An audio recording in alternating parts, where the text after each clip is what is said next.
right? And I'd love to talk about discipline for a second as well, bro, because it's not about, this podcast might motivate some people. It might get you fired up. It might get you feeling some kind of way. The only reason why I'm here today is because I choose to do what I don't want to do every single time.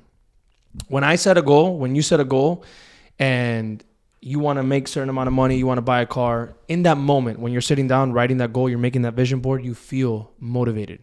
You feel good. But months after that goal is set, years sometimes, that feeling is long gone, bro. And you need to honor your word. Maybe a couple of weeks after. Not even that long after. Maybe a couple of days after, bro. You need to, the days where you're like, today, bro, today.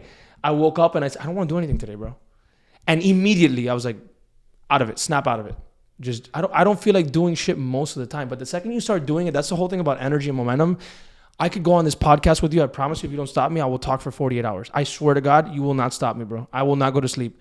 It's all about getting into the moment, bro. Once you're in the moment, it's called momentum, energy flows, and you just got to remain disciplined, bro. If you want to accomplish things in this life that not many people accomplish, you have to be willing to do things that not many people do, bro.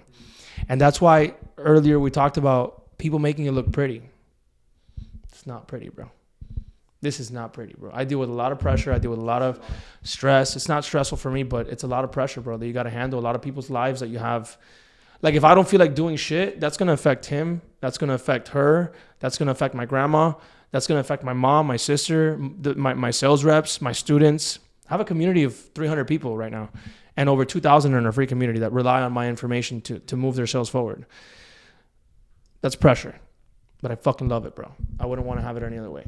That's amazing. I mean, everything that you said, I was going to ask you a question, but like you pretty much answered everything. I was going to ask you to, like, if you could give a word of advice to someone that maybe isn't feeling well, that maybe they're going through a terrible moment, like what would you tell them? But you pretty much hit like everything that you had to hit, you hit it.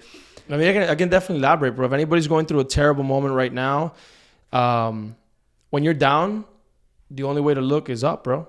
When you're down, what I've learned, bro, is that when you're down, that is valuable time, because you need to look around when you're down and look around, look at your environment, look who's around, really dwell into that feeling and remember it. That way, when you're up, you don't forget about that shit. Because when you're down, people want it to pass, they want it to go by. But the biggest lessons, bro, the biggest awakenings that you'll have in your life are in the moments of downness, bro.